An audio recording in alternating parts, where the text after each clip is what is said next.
Is it here yet? All right, what about now? What about? This is not me refreshing the forbidden list waiting on it. You have my undivided attention. Wait, hold on. Oh, all right.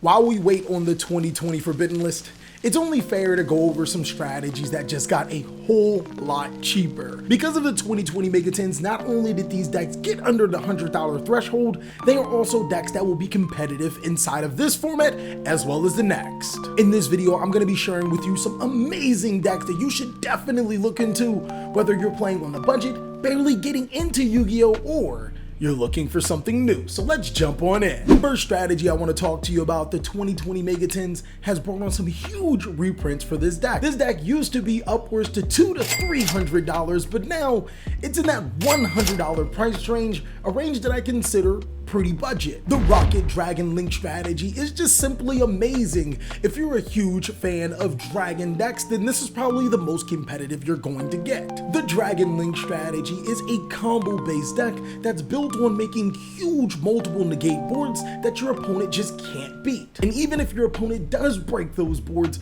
the Rocket strategy has plenty of follow-up plays. Now, the reason why this particular strategy is on the budget list is because there are so many cards that were reprinted in the 2020 Mega 10s. Cards like Starlead Seyfried, Warlord Savage Dragon, Apollosa the Bow Goddess, World Legacy Guard Dragon, and Striker Dragon were all reprinted in the 2020 Mega 10s. That is a lot of reprints. Basically, you could say that everything that made the Dragon Link strategy expensive is now on the cheap. The most expensive card for the Rocket Dragon Link strategy is Warlord Savage Dragon, which used to sit at a comfortable $80. Now you can grab a copy of Secret Rare Warlord Dragon for $13. Now that is too strong. So if you guys want to see me build a competitive version of Rocket Dragon Link in less than $100, I want you to destroy that like button, share this video with a friend, and let me know down below in the comment section.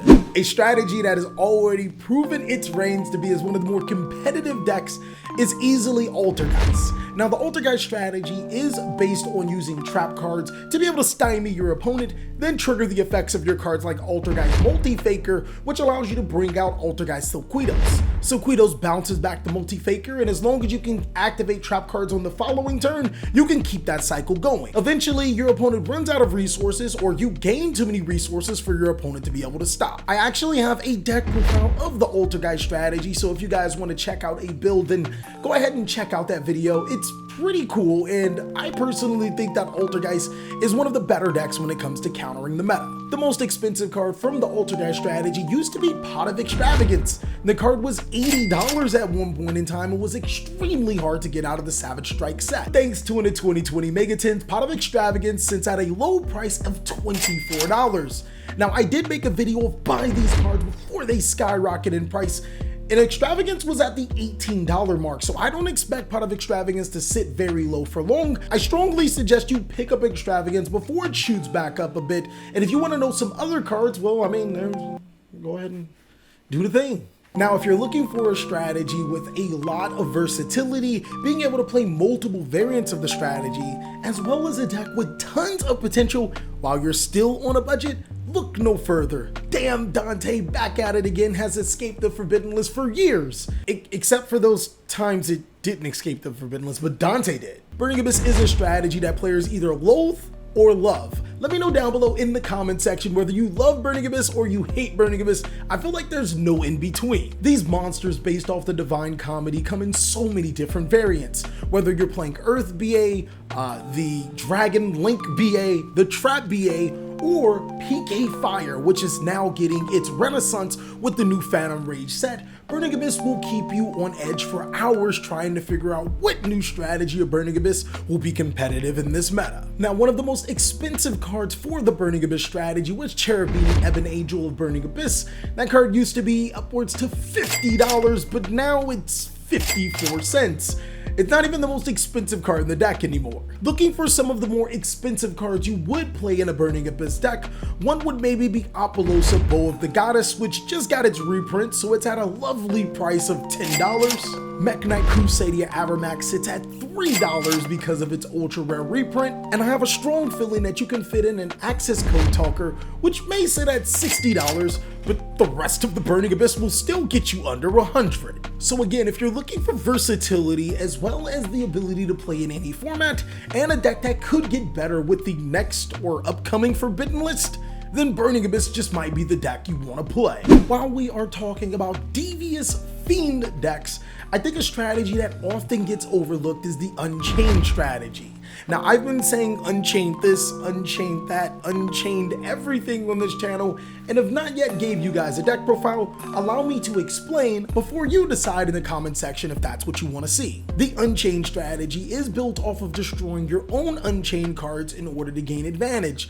But the benefit of this is if your opponent decides to destroy your Unchained cards, not only have they wasted resources, they've given you advantage. This gives the deck an amazing ability to grind against decks like Eldritch, because while they're trying to get rid of your board, they're only helping you make a bigger board. Now, the Unchained strategy wouldn't be a great meta deck if it only relied on your opponent or you destroying cards, but that's where your Unchained Link monsters come in play, and they allow you to link summon using your opponent's monsters.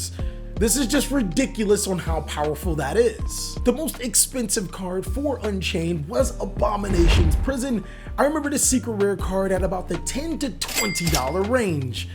Currently, this card sits at 24 cents, and the fact that all of the other Unchained cards were no bigger than a super, for the exception of, yeah, that card's not worth anything. The Unchained strategy can be built on a pretty big budget. You probably can build this deck for under $50 and it'd still be pretty good. And the last strategy on this list didn't necessarily gain direct reprints from the 2020 Mega 10, but cards like IP Masquerena, Borreload Savage Dragon, and Appaloosa Bow of the Goddess. The Thunder Dragon strategy has been popping up in recent weeks as a top contender in Yu-Gi-Oh! The reason why is because the Thunder Dragon deck is really good playing against multiple negations. It normally finds a way to get light and dark monsters to the grave, which eventually gets banished to summon more monsters, and then just does a thing until it has a really huge board. Such huge boards normally consist of cards like Appaloosa, which did get its reprint inside of the 2020 Mega 10, or IP Masquerena with a Thunder Dragon Titan, two cards that have been recently reprinted in the last two Mega 10s as well. I can't even really give you a particular price for the most expensive card with Thunder Dragon. There's that Chaos Dragon Ruler card that I told you to buy before it skyrockets in price in the Rise of the Duelist set. That's about $10. But then there's Appaloosa, which is about $10. Then there's IP, which is $10.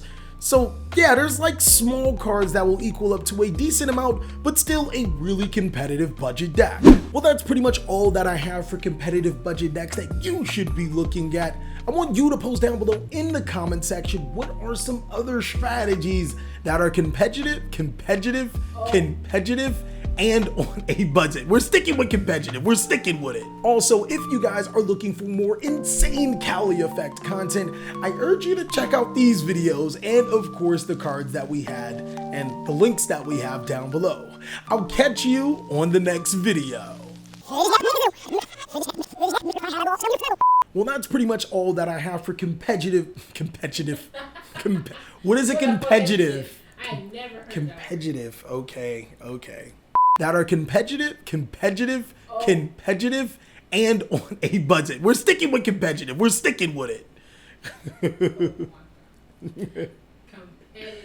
Competitive. No. It's competitive now. I don't know. It's competitive now. That's not even a word. It is competitive now. Everything's competitive. Competitive deck profiles, competitive cards, competitive. I'm not special. My mommy told me I would. Dang. Wow. Yeah. Goddess of the Bow. Is it Bow of the Goddess? Bow of the Goddess. It's either Bow Goddess or Goddess of the Bow. Huh. But thanks to the 2020 Mega 10s, pot of extravagant. But thanks to the 2020 Mega 10s, pot of extravagant. But thanks to the pot of extravagant. Well, that's all that I have for competitive budget decks that you should be looking into. I want you to post down below in the comment section if there's any other competitive budget decks that you guys might think I should include in another video or want to see.